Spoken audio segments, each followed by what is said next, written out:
Hello everyone, welcome back to Total Football Talk. So we're going to look at all the latest news coming out of Manchester United, and as always, bing bang bosh, there is absolutely tons of it. It's never ending and it's always just crazy. So we obviously play real Sociedad. I was going to say Betis, I'm thinking of Anthony and one of his stories, but we play Real Sociedad today. Massive game, as the thumbnail says. This is our last stand. Can we get through this? Because if we don't, our season's pretty much over. We'll have a look at what the figures of kind of our progression through the Europa League. We'll take a quick look at those. We'll also look at what Tim Howard has said, and I think he needs to be a little bit more educated than maybe some of the stuff that he's coming out with, because it's very misguided in what he's been talking about on Being Sport. We'll also look at what Anthony's agent said. Now, obviously, this was talked about yesterday by many creators. I'll just have my little take on it. Fascinating stuff. Very, very interesting as always, how players can kind of move from one league to another and all of a sudden look really, really good. But we know what Anthony's like, and the kind of how well he done initially for United and how he dropped off a cliff over a long period. His agent is claiming. And we also had, there's a little bit on the young players and Amas, young Harry Amas in particular, and what Ruben said about him. And then just we'll touch on Shaey Lacey too, and his information, or sorry, his latest update in regards to his injury, because it's kept him out a little while, and he's a brilliant player, one for the future, one to keep your eyes on. I like to do a little bit of the youth stuff in there. But look, what we'll do is we'll start with actually I'll start with what Ineos have come out with in terms of players. Now, on this, there's two little bits to this. So Ineos and Manchester United have made it clear that no one is safe at the moment. The club is done tolerating players who sit on the bench, collecting their wages, consistently underperforming. If you're not pulling your weight, you're out. So what we've got here is we've got Ineos talking about. It's funny because they're talking about players that obviously are on the bench and that aren't working hard enough maybe to get back into the team. You're talking about maybe Mason Mount. You're talking about Luke Shaw. Now, on the Luke Shaw thing, just before I started the video, there was a piece from Miguel Delaney. I've not been able to check it yet, saying that they're going to potentially extend Luke Shaw's contract by one more year. So that kind of counteracts what I've just said in terms of, if you're sitting on the bench, you're going to be out the door. So it'll be interesting to see why Manchester United are going to do that. His little piece that I'd read so far was that he's going to be almost on a pay-as-you-play basis for that particular year. Now, I don't know whether you can do that in a contract. I don't know whether you can extend a contract by a year and then alter it to suit yourself. So I don't know enough about that at the minute, but that's just some interesting news, because as I said, just off the back of the other news that Ineos are not happy about players sitting on the bench. Where does that leave us? With the likes of Luke Shaw, Casemiro, Mason Mount, these are players on massive wages, absolutely not helping the club at the minute. But if Ineos are going to move them on, that's fine. Who are you going to replace them with? Because it can't be all the youth. It just can't be. You've got to find a way to bring in other players to help Rubin Amorim out. I said, been banging on about this for a while.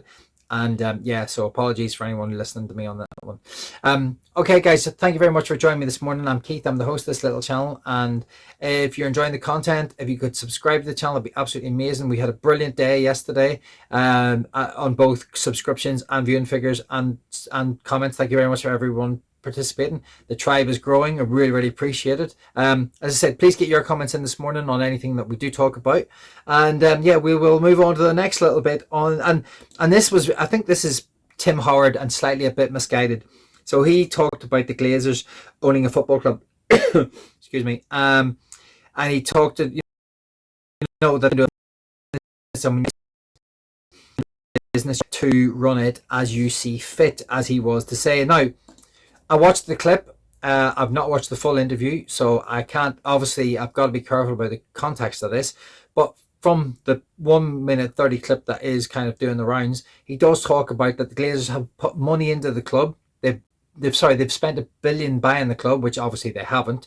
They leveraged the club in debt, so they never actually put any money in. And I think this is why supporters get very frustrated, because a lot of the noise coming out of the mainstream media is that Manchester United are perceived in a certain way. And that particular way is to, it's almost to safeguard Ineos to a certain degree and the Glazers, where I actually think, Tim needs to just do his research and understand that The Glazers are the only owners in the Premier League to have never put a penny into the club. So he is an owner of a club himself. From what I can gather in that particular interview, and I don't know how much money of his own he's put into that club. I don't know whether I don't think you can leverage a club like the Glazers did anymore. So if he is putting his own money in, then he's kind of speaking against himself, which is a bit crazy. You know, if he's put his own money in, fair play to him. I get it. He understands the running of a business better than all of us and running a football club.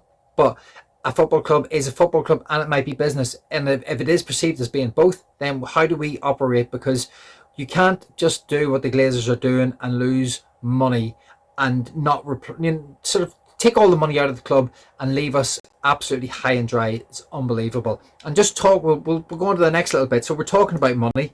And this is coming from the MEN. And the MEN are talking about, the victory over Sociedad in the Europa League, how much Manchester United would earn in prize money, which is 2.11 million in prize money. And this would increase to a further 3.54 million if they were to reach the semi-finals. Winning the Europa League would result in a kind of prize money pot of 10.95 million, while the runners-up will get 5.9 million. Now, in fairness, this is all kind of chicken feed in the grand scheme of things. When you look at the comparisons between, I think Liverpool have earned between 80 and 90 million already in the Champions League. So that's how important this is. So, United's performance in the Europa League so far this season have seen the club generate 19 million with the possibility to come with more.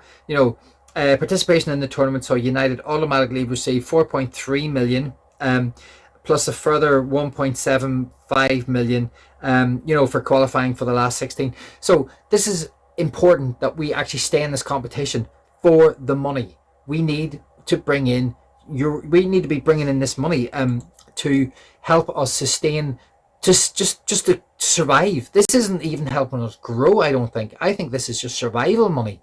But without it next year, which is a very, very strong possibility, we aren't even surviving then, because we haven't got that potential we can't forecast that money coming in because we won't be in it. I just don't know how we get back into it. So we need to be really careful about how tonight's game goes. And I will, do you know what, even if we were to get a draw, I dread the home game because our home form is absolutely abysmal. Now, in the Europa League, if you take our form away from the Premier League and you bring our Europa League form in, we're unbeaten. So that's where I have a little bit of hope, is that the players may turn up tonight for a big game. Now, against Fulham, we didn't quite do it. We didn't do it. Tonight, can we do it? It's a massive game, European game. Now, it's a bit of an earlier kickoff, which is a bit frustrating, but massive game. Can we go out there and can we perform with the players that we're missing? Because we're missing Ugarte and we're missing Harry Maguire. Now, Ugarte one is, both of them, even Maguire, who I'm not a big fan of, has actually had a decent season. Massive injuries, massive losses. And when you look at those figures that the MEN are talking about, there was a little bit more to the MEN's report. I'll just throw this in. So finishing third in the league phase in the Europa League, so Manchester United bank a further 2.3 million. And UEFA also handed out an extra, was it 370,000 pounds per win, resulting in another 1.9 million for United in revenue. So the three draws that United had in the Europa League also, stacked up an extra little bit of money. It's so important that we stay in this trophy. It's so important that somehow we get to the final and find a way to get across the line. So I'm just praying that these players turn up, give an unbelievable performance. Bruno turns up, Rasmus somehow finds a goal from God knows where, and that we find a way to scrape through. That's exactly what we need to do to kind of get us going there. So Anthony's agent, obviously yesterday, moving on to Anthony, he talked about Rubin Amorim and his opinion, and he said that he doesn't agree with it. He goes on to say the truth is that Anthony has not been given enough confidence to play his best football. Of Amorim's 15 games in charge of Manchester United, he's only used Anthony 9 of them in a total of 252 minutes played. This represents only 18.8% of total possibility minutes played. How can you judge an athlete on these conditions? So, because obviously there was the talk yesterday about the league, La Liga, being a less physical league. But in reference to this, my point is Anthony's had 2.5 years at Manchester United and failed. He came in, he did really well, as he is doing with Real Betis. Now, can he keep it going? Because he did it for United, came in, scored in his first 3 goals. It was really on fire, but then fell off a cliff and never came back. Now, there were maybe mitigating circumstances. He obviously had the off-field issues, which I think maybe distracted him. He obviously had whenever Paul Scholes went in on him on the fidget spinner, the time he did the kind of washing machine spin, whatever cycle thing. I almost feel like there was certain elements of those moments that maybe didn't help him mentally, physically, on the pitch, whatever.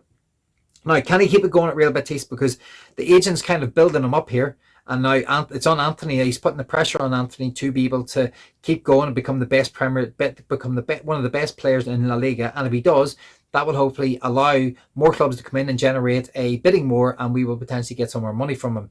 But the agent just needs to be careful, because the agent is talking. He's banging his chest, and it's very early days, and we know with Anthony things can change very, very quickly. So it'll be interesting to see how Anthony gets on between now and the end of the season. I'm going to leave it on that. We'll leave it on that one. We'll leave the agent there. Now, Rubin Amorim talking about the youth, and he was talking about Amas. And Amas is with us, and we also wanted him for the last match, but he had just played the match against Arsenal in the FA Youth Cup.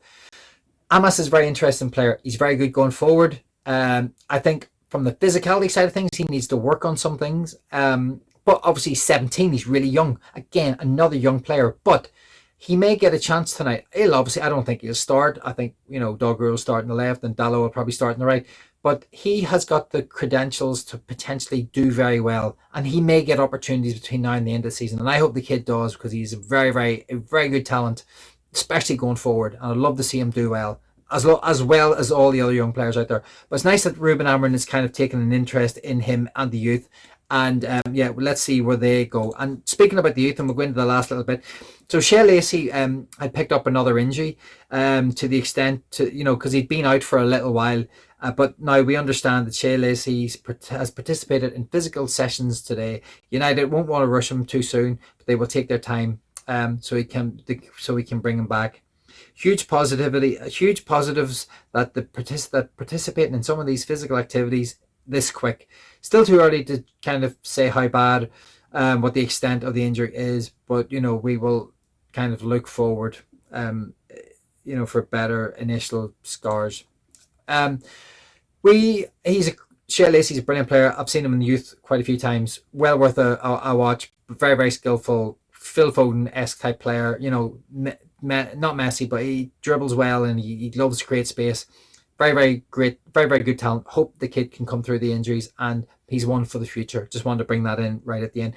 Tonight, Real Sociedad, where am I with it? I've no idea. What are your thoughts? Do you think we're actually going to win it? I mean, I'm not holding out much hope. I'd be lucky if we get a draw. I don't even know if a draw would be good enough. I think we actually need to win it to have some kind of something to hold on to take back to Old Trafford. But I feel that we'll be lucky to get a draw tonight.